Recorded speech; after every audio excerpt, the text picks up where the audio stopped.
From UFOs to psychic powers and government conspiracies, history is riddled with unexplained events. You can turn back now or learn the stuff they don't want you to know. A production of iHeartRadio.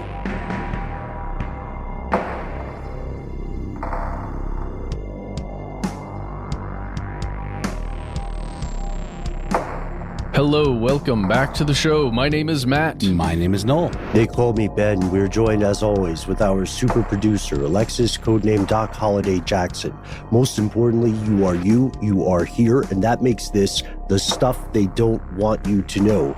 It's Thursday, if you're listening to this, the day it comes out, which means it is time for our weekly listener mail segment. We scour the internet. We infiltrate social media, which makes it easy because we're talking about our social media, where you talk to us. We listen to mysterious calls from around the world, and we pick just a few. It's always a difficult choice. Pick just a few to share with our fellow conspiracy realists. Today, we're going to learn some very strange allegations about Joseph Mengele, mentioned in a previous episode. We're going to talk a little bit about DuPonts and Devil's Road. We're also going to talk about the scary future of facial recognition coming to a town near you if it's not already there. If you guys are okay with it, I say we open with Mengele. What do you think? Sounds good to me. Let's open right up with that guy. / terrifying / crime. Always lead with the absolute Nazis. Abomination of a human being. Yeah, always lead with the Nazis. That's what Spielberg taught us in Indiana Jones, right? It always goes back to them. And Schindler's List. So our first letter today comes from Sean. Here's what you had to say, Sean. Sean says, hello again. After listening to the Dr. Mengele episode, I was reminded of a disturbing yet true story that is worth sharing with you all. While in college at the School of Mines, not Mimes, I misread it initially too, at the School of Mines in Colorado, a friend of mine who was studying mechanical engineering and focusing on medical devices was given a project to design a portable device that could perform a certain type of blood transfusion in emergency situations because a doctor in the U.S. had developed a highly oxygenated Teflon-based compound that could be transfused into a trauma patient who was losing or had lost too much blood. And this could keep their organs in stasis until injuries were repaired and or blood was available. Although he had achieved success with smaller mammals, he could not get approval for the human research in the United States because of the highly dangerous practices involved and decided to move down to Brazil to finish his research. Have you guys heard of anything like this? I remember seeing a film of purportedly doing such activities with a dog and other smaller mammals. But again, I could never verify if it was real with that type of transfusion. Mm-hmm. I just wanted to pause to check to see how far into the wild we're going here. Okay, so it doesn't seem completely alien. This was brand new to me, and I had a moment where I thought, hold on, Teflon? The stuff that we already did an episode on with pots and pans and how they're insidious and dangerous, that coating at least. To be fair, what I saw had nothing to do with Teflon. Okay. You're talking about maybe head transfusions with dogs? Yeah, exactly. Yeah. It was some using plasma blood, parts of blood. Yeah, not that stuff. Well, here's where Sean's story continues. 10 years later, Sean says, this person was back in the U.S. developing the devices to test in the field. His research was a success, mostly, and the military wanted in on it. Q, School of Mines, and my friend. This part made me laugh. No one on the engineering team knew this doctor's real name. They just referred to him as Dr. Dracula, as his research involved draining people of a large portion of their blood and injecting them with his compound before bringing them back. I always wonder how many casualties there were in this process. The sad part about this story is that the process was originally developed in the States and will probably benefit the U.S. before anyone else, but the U.S. wasn't willing to take the biggest risk and happily benefited off the medical exploitation of other people. Of course, as in the words of Voltaire, it is forbidden to kill. Therefore, all murderers are punished unless they kill in large numbers and to the sounds of trumpets. Quickly, back to Mengele. Have you guys heard of Arizona Wilder?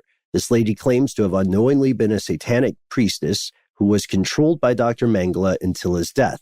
It's a crazy story with many hits, transgressive hypnotherapy, world leaders, satanic rituals, etc. Love your show. Holy smokes. That's wild. I have to say, it makes me think of that part of Ed Wood with Johnny Depp, or that was based on him, obviously the crazy filmmaker Ed Wood. He had a character named Dr. Acula, and it was meant to be like a tongue-in-cheek reference to Dracula. But I love they just went all the way and just called him Dr. Dracula. God, I just can't understand the motivations behind these types of folks. I mean, the thing is that Teflon, as we know it today, its real name is polytetrafluoroethylene, right? And this stuff does have some safety issues. So initially, it sounds really odd to think that would be purposefully injected in somebody's blood, or into their circulatory system. But as I looked into this, I found a couple of articles on blood substitutes for transfusion, one by a Dr. M.J. Williams, but then papers by several other people that were exploring the same thing. Like, you can find these papers for perfluorinated blood substitutes, artificial oxygen carriers, basically. And the idea... So it is PFAS. It is that stuff, the Teflon-like substance. Yeah. Yep. Wow. It's maybe not exactly the same kind of formulation that you would see on a pan, the ones that you're not supposed to use metal spoons on. Please don't. Yeah. but it is the same kind of stuff, which is amazing. The abstract for one of these says, faced with an increased demand for blood products in a stable donor pool, different companies have developed products for oxygen carrying from hemoglobin to fluorocarbon-based compounds, the latter being based on Teflon-like products. There are several difficulties in showing efficacy of these compounds, and the reasons are discussed. In addition, various strategies for the production of oxygen-carrying blood substitutes, or OCBS, are noted, as well as other applications for these compounds. So that's just the abstract of one paper, but how surprising.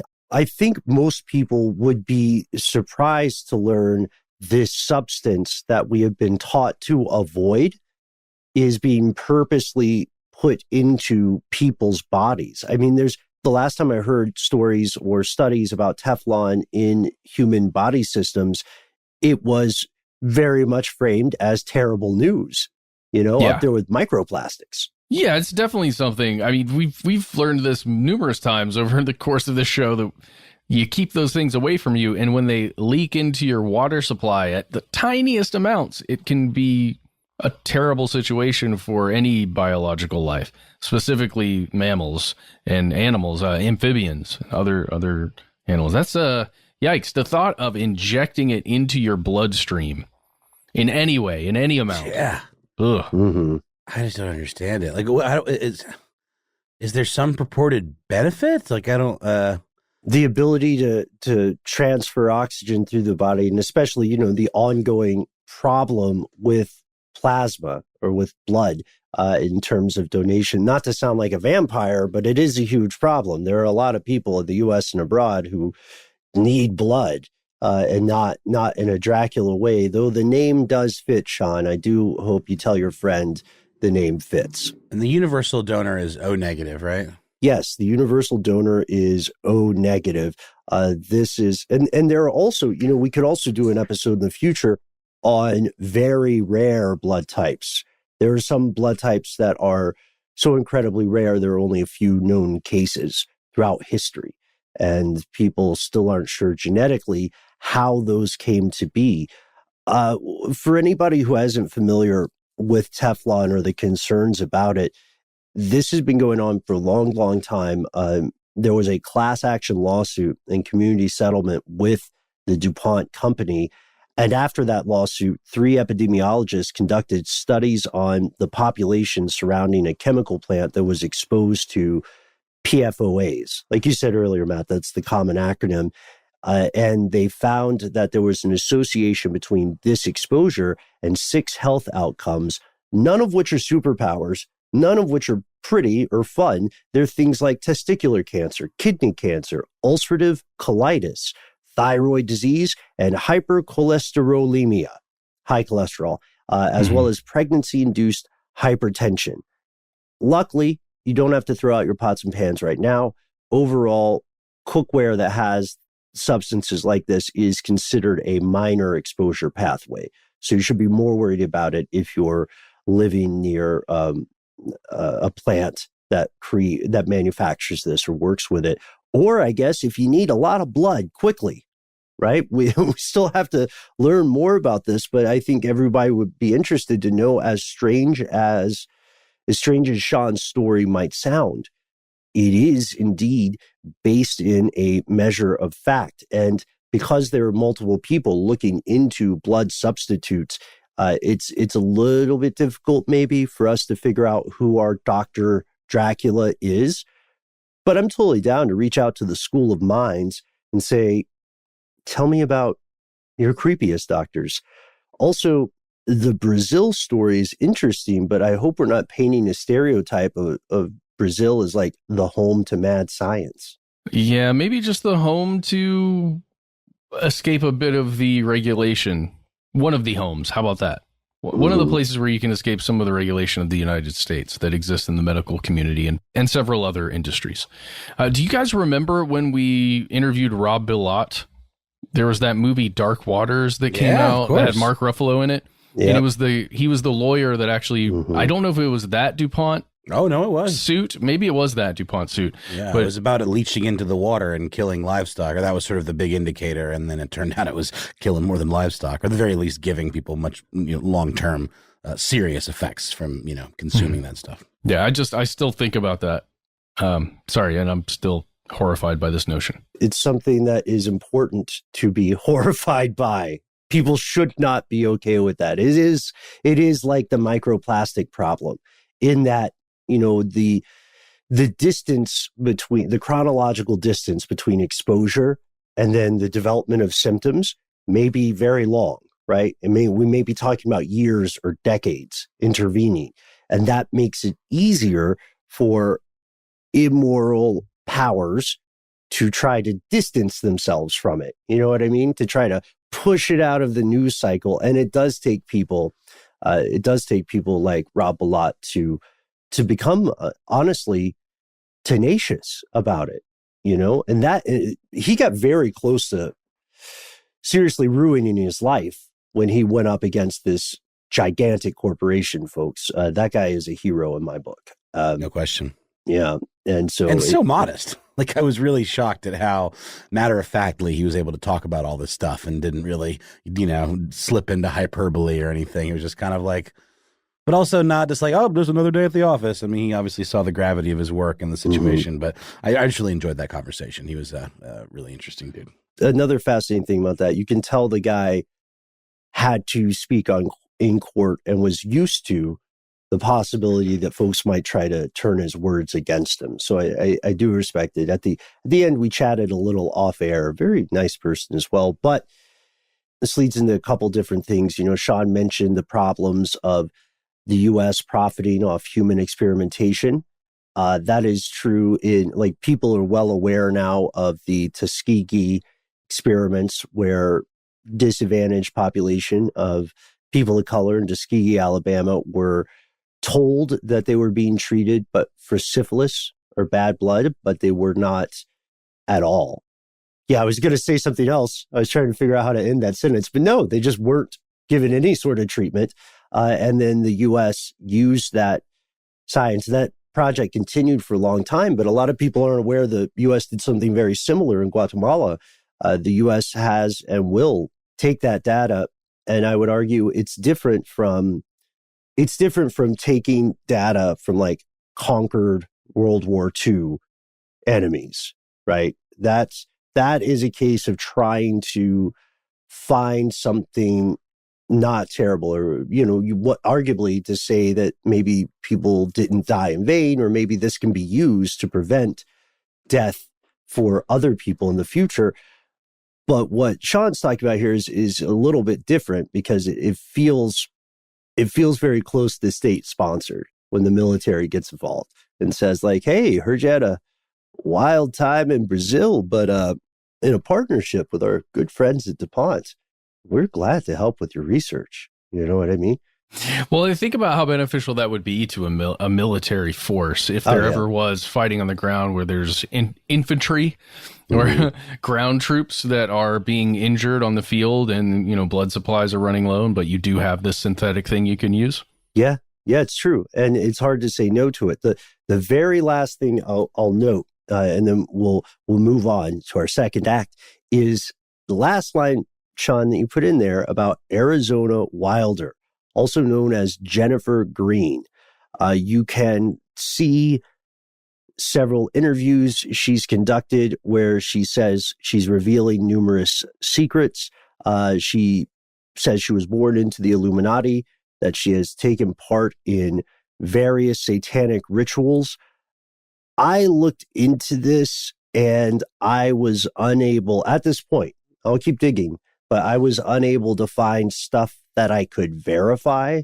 It was really difficult to follow up with specifics of what she was saying. Like in the case of child abuse ritualization, like the Dutroux affair, there are specifics and you can learn about these people. But in this specific case, at this point, Sean, I wasn't able to find anything. So I'd like to put out a clarion call to our fellow conspiracy realists, 1-833-STDWYTK, conspiracy at iHeartRadio.com.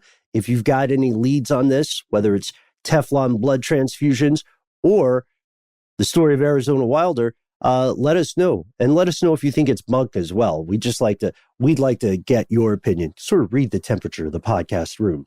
As a matter of fact, if you want to do that right now, we're going to pause for a word from our sponsor, and we'll be back with more news from you.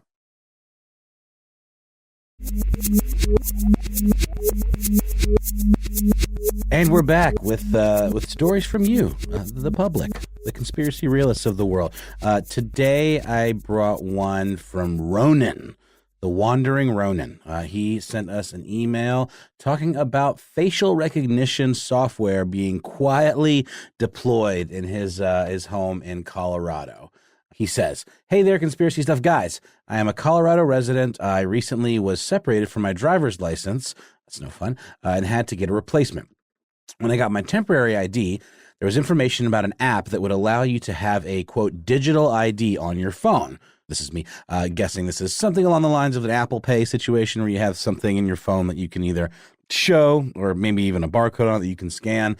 But he believes, it goes on to say, "I'm not sure what sort of application these digital IDs are used for. I don't believe they can commonly be used to purchase cannabis or alcohol, for example. Some bars may decide to accept them eventually, but it's up to the establishment. At any rate, I thought, since my only ID at the moment is a flimsy printed sheet of paper, that I'd check this option out." I think we've maybe all been there. We either had a temporary ID or we'd, lost a wallet perhaps. And then you get this literally like printout thing that feels very sketchy. So I understand where he's coming from. So he thought he'd check it out so he'd have a backup until I get my new license in the mail. After setting up my account, there's an option to select my Colorado digital ID. When I select it, it says, "For security, we must verify your ID." When you confirm, it goes right into a facial recognition function. There's an oval and instructions to get your face inside the oval. I was not expecting this. Then the app was prompting me to get my face closer to the camera, and it really spooked me a bit. This is clearly facial recognition software. Granted that this is one way for an app to verify an ID, but it feels like there's all kinds of things that this could get used for. Is my face being uploaded into a state database of some kind? I backed out of it and did not confirm my ID. I have no idea if I'm being paranoid, but it seems like a good subject for you guys to look into. Should people be concerned about the facial recognition software being used to verify IDs for digital IDs in Colorado? Thanks for your time, even if this is not worthy for the airwaves. Ronan, more than worthy for the airwaves. And we found an article somewhat confirming your worst fears. It was an article in the Denver Post from, let's see, it was from September 27th of last year.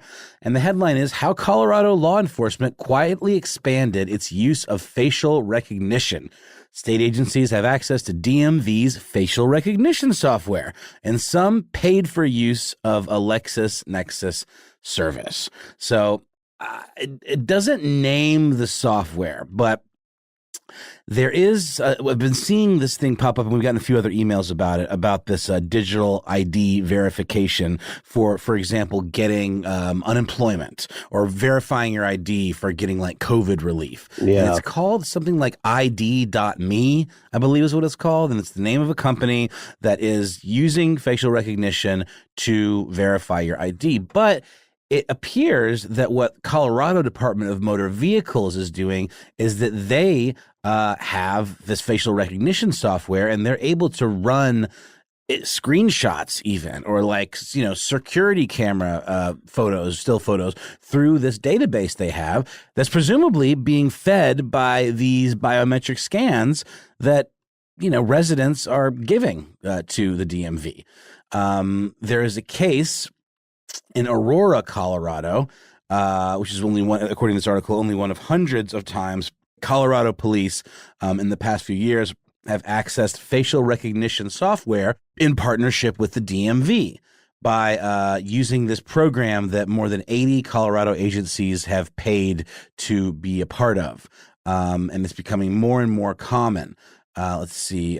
Lakewood Police Commander John Pickard said that facial recognition is an incredible tool that helps us identify a lot of serious suspects out there. Obviously, this is something that is problematic from a civil rights perspective.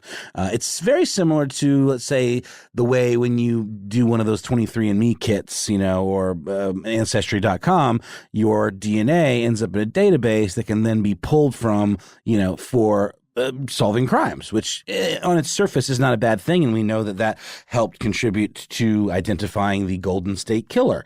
But it is kind of a tricky situation where, in the wrong hands, this could be used, you know, to identify protesters or people that are conscientiously objecting to police brutality, or even to, you know, if police really had a beef with somebody. We did a story not long ago about someone who was being essentially or allegedly being stalked by police.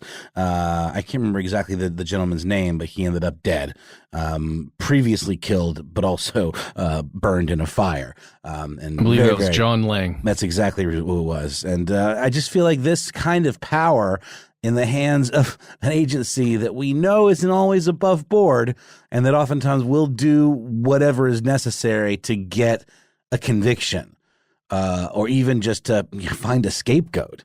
I hate to be cynical, but I don't like this one bit. Predicted it, man. I mean, why would you walk away from that technology? I saw it. Ronan, you are absolutely right to be concerned. Unfortunately, the screws are being tightened on you and your fellow residents of Colorado.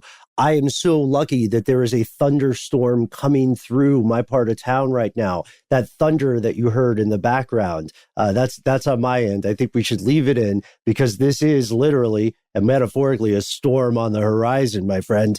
If you look at how this is being applied, again, it's going back to the Gattaca argument. Right now, the state doesn't really force you to have this, right? Because Ronan, as we saw, you are going through the normal older ID replacement process, and you have the option to get a digital ID by downloading that app. But what happens for a resident of Colorado who wants unemployment benefits? You might have to submit to the facial recognition. That might be part of the process. Taking people who are in a desperate, non-ideal situation and then forcing them to, you know, go with ID.me. This is probably advertised as, you know, just the next step, just keeping current with trends.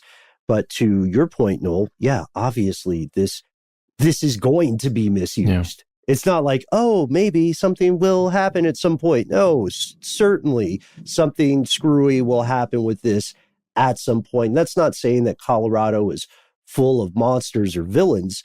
It's just a very powerful technology, and there are a lot of people who will have access to it. I agree, I think, with you guys, but I do want to put the other perspective here, because I'm imagining the circumstances of inevitable misuse of this are going to be far lower than the circumstances where somebody really nefarious doing something terrible gets caught because of it. I would be tempted to agree, Matt, if facial recognition did not have such absolute horrid biases, especially for people of color. That's right. People are already being falsely arrested for this sort of stuff. In particular, people with darker pigments in their skin are often misidentified. Yeah, it's almost a cliche. It's like the facial recognition software acts the same way as like real cops. It's like, oh, there's that guy with the hoodie and the dark skin.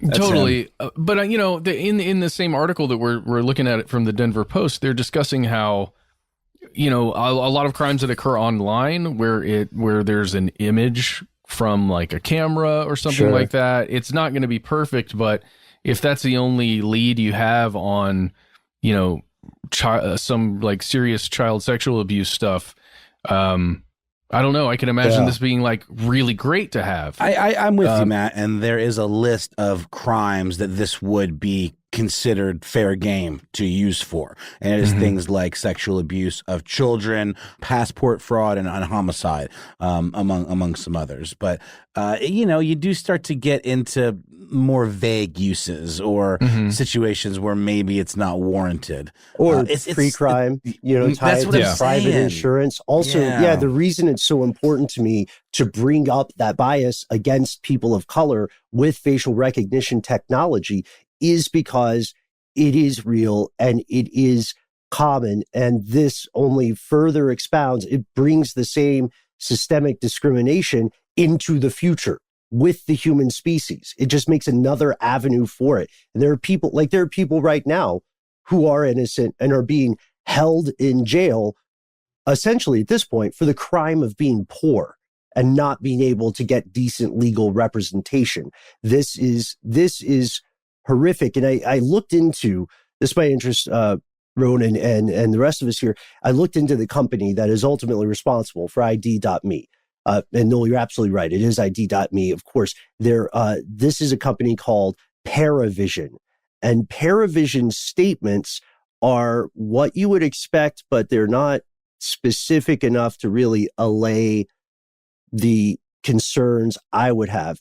Paravision, when they were speaking with CNN, say, we don't really comment on partner systems, but the rollout of our technologies are guided by AI principles, which, quote, require that our products are ethically developed and conscientiously sold. So flashback to NSO Group and Pegasus, right? Pegasus argument was that, the state in which we are based, the state of Israel, has to approve our client list. So it's really not on us. And Paravision what was that other one? Clearview AI? Clearview AI is another one where they said, this is just neat. And you have to have access to this system. But again, it's like the example I used earlier. Look, we just build the missiles. You know what I mean? We're not in charge of where we blow up. We're surprised that so many people are into the fact that they blow up. We thought of them as lawn art. How willfully, how willfully ignorant can you pretend to be? At what point do you reach a threshold? I don't know. I mean, and also the problem is that I absolutely agree this can prevent crimes, but it really depends on, as cliche as it sounds, it depends on who watches the Watchmen. Now, I will say that I don't want to misconstrue what Ronan is talking about with what we're talking about here in this Denver Post article. It's unclear if they're exactly the same. Like, to me, it's more of a larger conversation and how facial recognition technology is being used.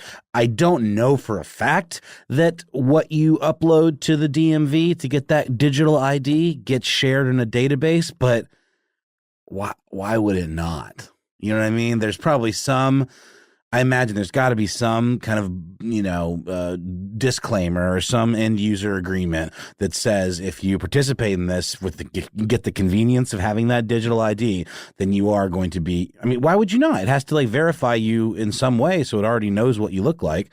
I just feel like it's giving them more accurate data that then can feed these apps that we're talking about, which would be something a little more along the lines of Clearview AI. Because in the Denver Post article, it was talking about how, they're using these apps to snap photos of people, and then it searches a database and connects them.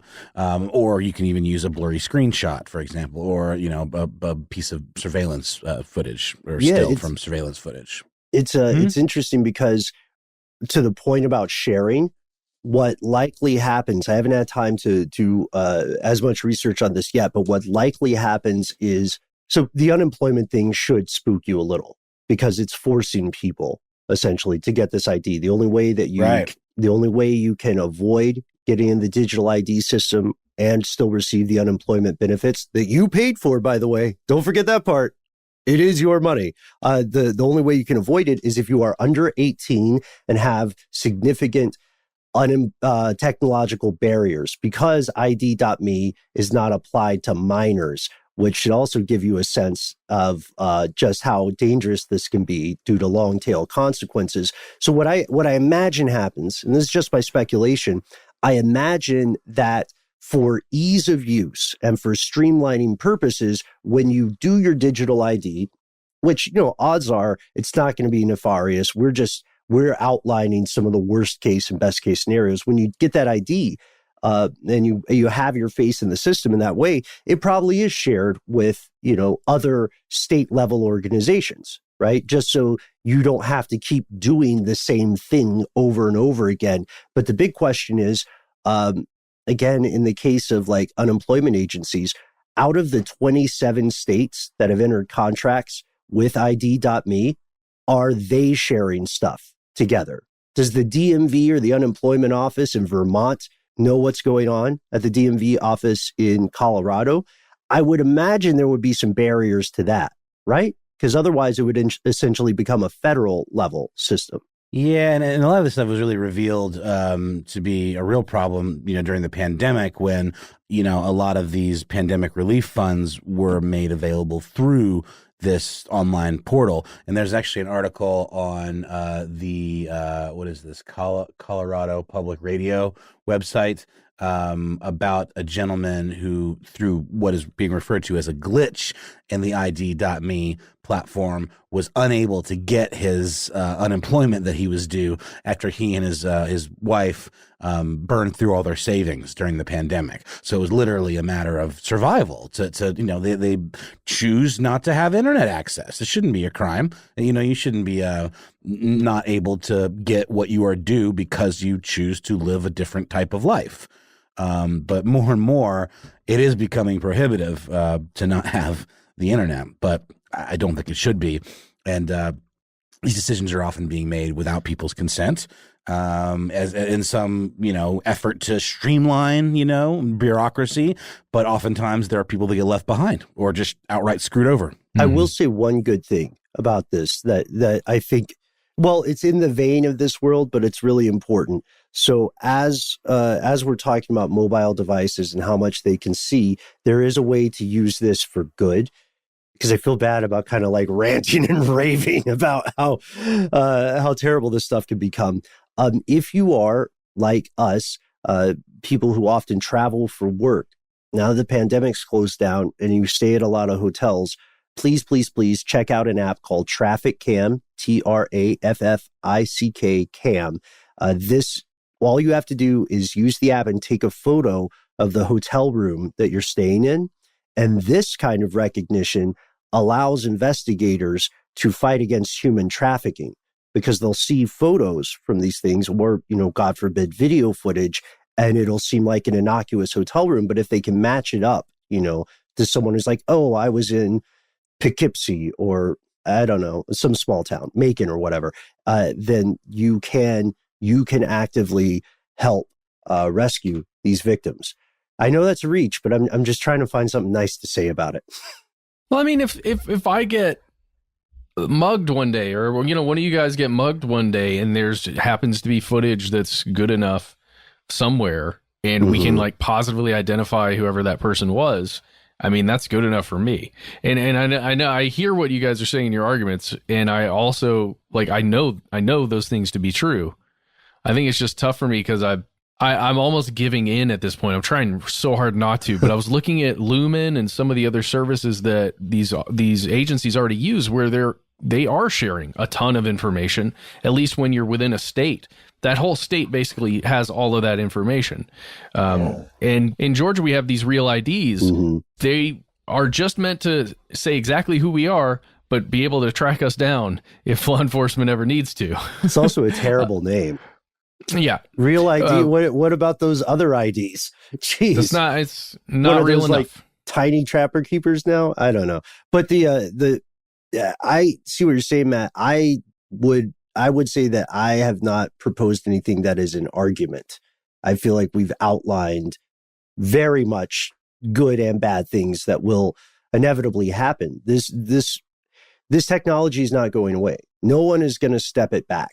There might be maybe some parts of the world that are privileged enough to eventually stem the tide, because privacy is going to be the new precious resource. It already kind of is. If we're in that situation, then it's like that line from Thanos, "I'm inevitable." You know what I mean? That's what facial recognition is saying. I guess I just wish I had more faith that humanity could handle this kind of power correctly. Because you're absolutely right, man. In a perfect world, if we really trusted those in power to deploy this stuff with compassion and to use it for the right reasons, I think it is kind of magic, really. I guess I've been made a little bitter and distrusting of law enforcement over the years. But who knows? Maybe. I'm just looking for a world that's free of strife and crime, that has the deepest, darkest underbelly that you can ever imagine. Mm-hmm. Sort of a Brave New World type situation. I thought you were going to say a world that's free of faces. And I was like, okay, I'll hear them out. Where are we going? I mean, there are also mask and makeup people use, especially during protest, to disrupt facial recognition technology. Yeah. And those are old school analog solutions. They work, but I mean, to be honest with you, I see more potential for honest mistakes rather than, active concerted discrimination or assassination attempts in the US. I'd be worried about things like ID.me in places like places with oppressive regimes. You know what I mean?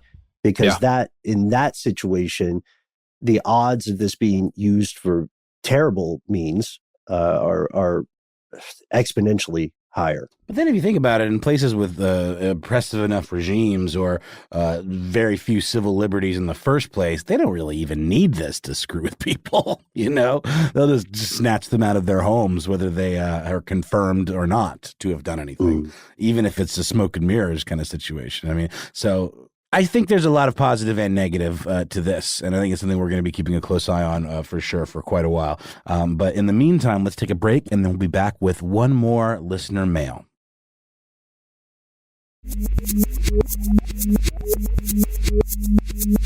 All right, and we are back, and we are going to jump to a place called Chadds Ford, Pennsylvania. Very, very close to Delaware. We are jumping to a specific part there called Cossart Road, Cossart Road. It's also known as Devil's Road. And we learned about this through a message from Cody. Here's what Cody said. Hey guys, I wanted to send you this conspiracy that's right in my neck of the woods. It's an interesting area where many high schoolers and young adults drive around at night with their lights off and then get chased out by a bunch of white Ford Broncos. Highly specific there, right? It's very strange, and I would love for you guys to check it out. I should also mention that right outside of Devil's Road, there's a bridge called Smith's Bridge, where the legend says that if you park on it and shut your lights off in the middle of the night, you can hear a baby crying. Very odd stuff. Well, let's jump right in. I didn't find anything about Smith's Bridge in particular here, but I did learn quite a bit about Cossart Road in Chaddsford, Pennsylvania. You can find it on your map. Again, just spell it the way I did, Cossart. And you can look at it. It's fairly small. It goes through a wooded area. And if you look at it from above, it doesn't seem that frightening whatsoever. Until you start learning about the lore that's behind this thing. And we'll begin learning about this by going over to WJBR.com. That is a radio station. They've got an article called The Haunted Legend of the DuPonts, Devil's Road, and the Cult House. Wait, you might think, DuPonts? What do you mean DuPonts? As in... Like Teflon? That company we were just talking about? Yes! The DuPont family and the DuPont company. Yes, that very same thing. That's at least where the legends lie. So, according to this article, as well as several other places online, this area and road and the forest surrounding it, it's where the Village was shot, or much of the Village was shot. Do you guys remember that movie, M. Night Shyamalan? Sure, yeah. I enjoyed it. Yeah, so it's right around, that's a good way to set the tone. Yeah. Yeah, just imagine that. Sure. That's what it looks like. There's a specific part of it that you can see images of online. If you go on Street View on Google Maps, it's a bit harder to detect this phenomena, but the trees have this weird thing where they bend strangely along this road. It should be noted that this is a single car road, a single lane road. Sure. So it does feel strange. It feels weirdly claustrophobic. At least it looks weirdly claustrophobic. And then those trees just make it eerie. There was allegedly a mansion that was located somewhere on the property within the woods there on one of the lots. And this mansion has been known as the Cult House. This is, again, according to legend. And at one point, this large home was owned by the DuPonts, who were just one of the wealthiest families that existed at the time. This is quite a while ago, I guess. It doesn't give me any specific times, but the DuPonts have been operating in the U.S. for decades and decades and decades. The legend goes that the DuPont family perhaps experienced and suffered from quite a bit of inbreeding, I guess. I don't know the right way to say that. Their gene pool, allegedly, according to this thing, was small. There were a lot of unwanted children that were born, according to the story, and those children were buried near trees. And then there are there are certain trees that form the weird shape of a skull, like a child's skull. Kind of disturbing. Where did I think I first read this years ago in the series of books that's like Weird Insert State Here. There's the website. Yeah. Weird side attraction type books? Or yeah, I think it's like WeirdUS.com. Well, I don't know. WeirdUS.com has an entire thing on here. The alleged stuff about what has occurred, what has been seen, what witnesses have stated. Although it is highly difficult to corroborate any of this stuff. Well, yeah, it's like an Unsolved Mysteries episode. You're not supposed to take it as hard research. It's folklore, in my opinion, like Weird Pennsylvania. You can order the book.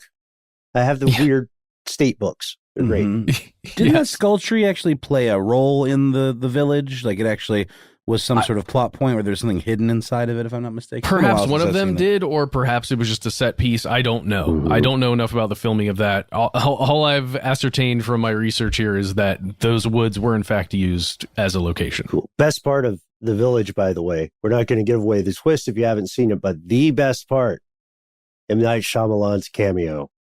He's a guy with a newspaper. His cameo is always the best. I know. I love him. Dude. Yeah. I think him, Tarantino, does who else does, like, as a director, does every movie with their face pops in at some point. Is Stephen King in Maximum Overdrive? I just watched the trailer. Yeah, it's a great trailer. When I need motivation. Cocaine's and I'm a hell like, of a drug. Look, everyone makes mistakes, and they power through it.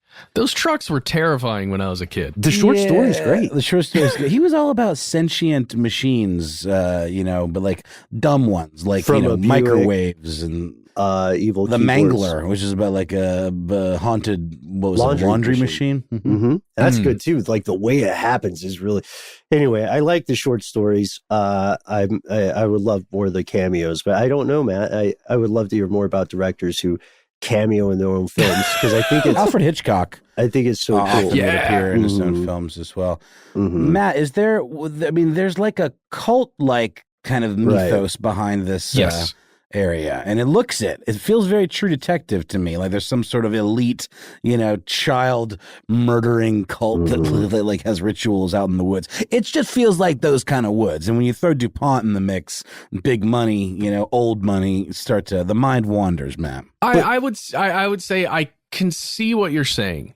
From my view, outside of these websites that are specifically talking about how creepy it is and how there's a cult involved and all that stuff is going on, the area looks very safe and happy, and you're just kind of in the middle of the woods in this area of Pennsylvania. And maybe security, in those Broncos, but also, there's so much stuff stewing around about it, like the idea that, like, people aren't agreeing on what's going on. Some people are saying a cult without a ton of specifics. And then other people are saying, no, it's the Ku Klux Klan, right? Some are saying that. Yes. Again, there are rumors all over the place with all kinds of different concepts of what's going on here. This is one of the major things I will say about the road. Because it is single lane, and because those trees are like in just weird formation at certain points, and there are other places in there where there's so much tree cover, you're in the middle of the woods, right? But you've got a 1-lane highway going through, kind of like going through some of the mountain areas of Georgia that I'm thinking of, or going through, where it just feels like you're stuck and you're lost in the woods. Thank goodness you've got lights, especially if you're in the dark. And I'm imagining if you are on this 1-lane highway winding through these trees, and you do encounter another vehicle that is, let's say, coming in the opposite direction, that's not just a quiet passing of another vehicle like you would on any other road. That becomes an occasion. It becomes a moment, right? It becomes a word problem and a math test. You know what I mean? Yes. Speed, distance, right? And then maneuvering, figuring out where you can actually get off, where the shoulder exists. Got to Tetris it. Yeah. I think this is me, and I don't have any proof to back this up other than what I know slightly of psychology.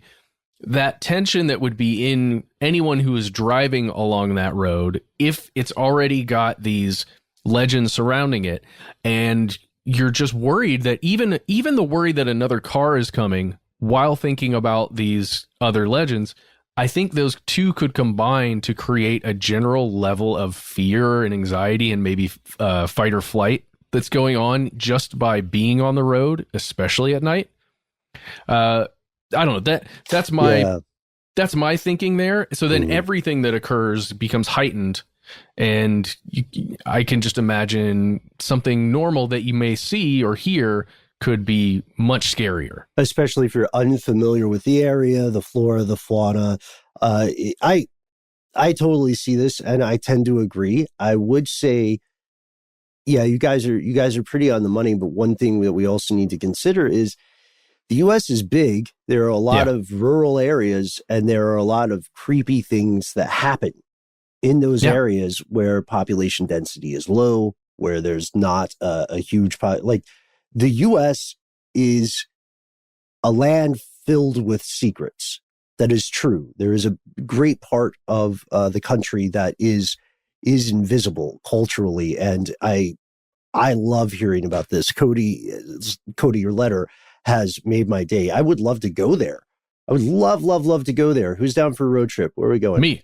Let's go. Let's go. Let's do it. Because I want to learn more about the true story and the legend surrounding that true story of the Bruce Alfred Johnston Sr.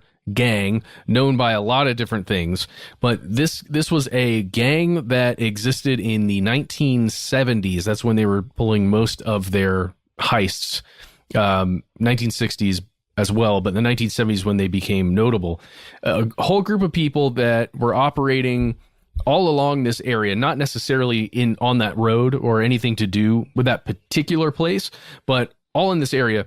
They were using crowbars, all, blowtorches, ropes, like old school kind of stuff to pull off major heists.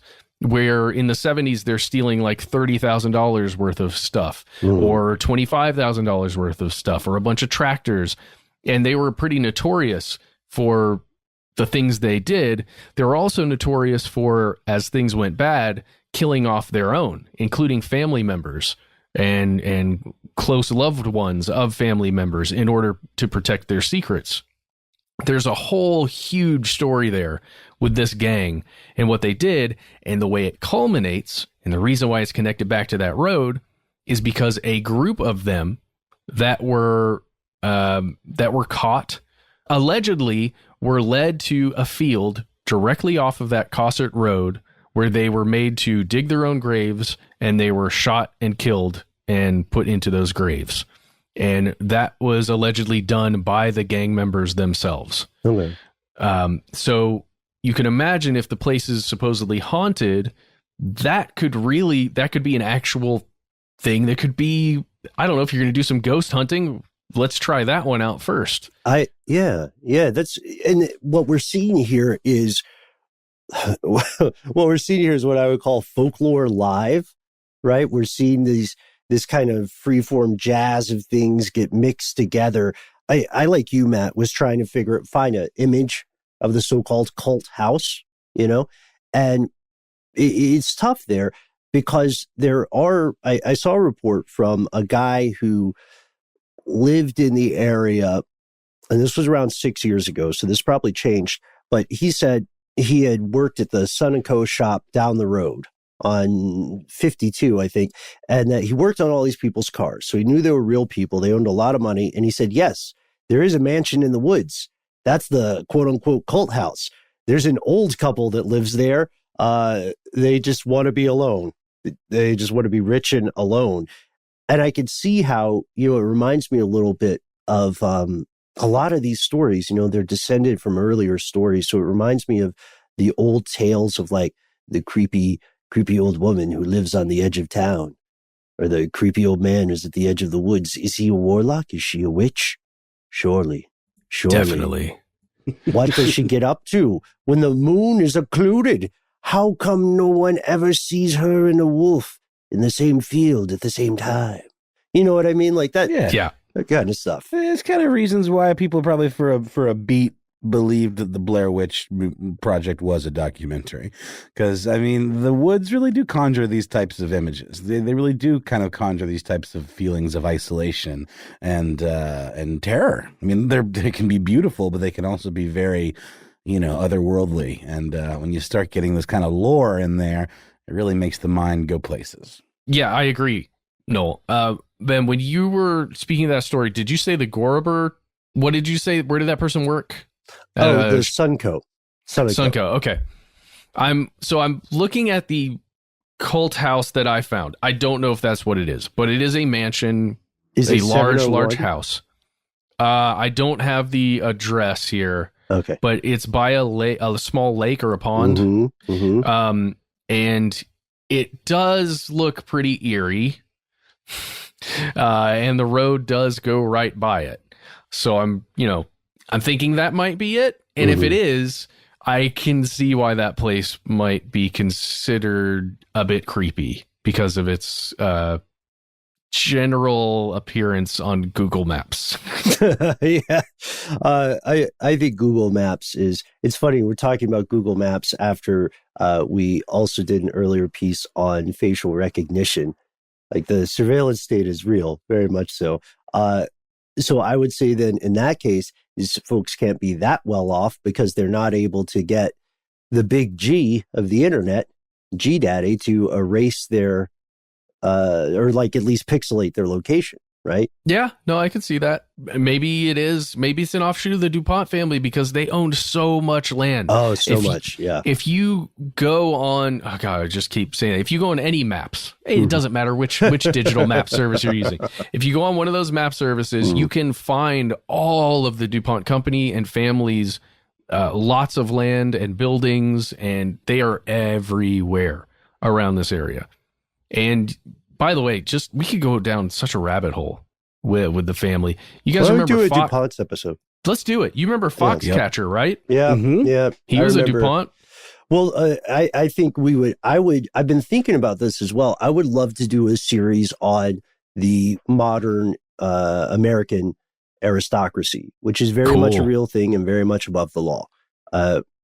If you guys are down, then we'll do that. And if you're listening along today at home, send us some suggestions of some lesser known U.S. aristocrats that you think need a spotlight on them. Also, tell us if you've been to Cult House. Tell us if are you the couple living in Cult House and you're just really into podcasts? Has this been the surprise twist of your day? Did we just accidentally Shyamalan you? Can we come hang with you and Yes. do stuff, whatever it is at your house? I love a good cult. I love a good cult. It's like a barbecue, you know? If you go in for the intro meeting, the secret is to know when they'll leave. You know what I mean? Yes. If you have an Evite you'd like to send us to join your cult, you can direct that to us via the internet, can't you guys? That's right. You can find us all over the place on Twitter and Facebook and YouTube. We are Conspiracy Stuff. On Instagram, we are Conspiracy Stuff Show. If you would like to leave us a special message with your mouth, you can give us a call. That's right. You can dial us up directly anytime at 1-833-STDWYTK. 3 minutes. You'll hear a voice that tells you you're in the right place. And then those 3 minutes are yours. Tell us what's on your mind. Give yourself a cool nickname like Cult Boys or DuPontatron. Okay, yes. they're not all going to land. And then tell us what's on your mind. Tell us what you think about what we've discussed with Sean, Ronan, and Cody today. Hold on, you might be saying, I do have a very creepy story. I know what happened with Teflon blood transfusion in Brazil. I know where the cult lives, but I need more than 3 minutes to tell you. Don't feel like you have to keep calling us back. Instead, just write out the story. We read every single email we get. Always makes my day to learn something new, and I'm sure that we're all the same in that regard. All you have to do is type it up and send it to us at our good old-fashioned email address, where we are conspiracy@iHeartRadio.com.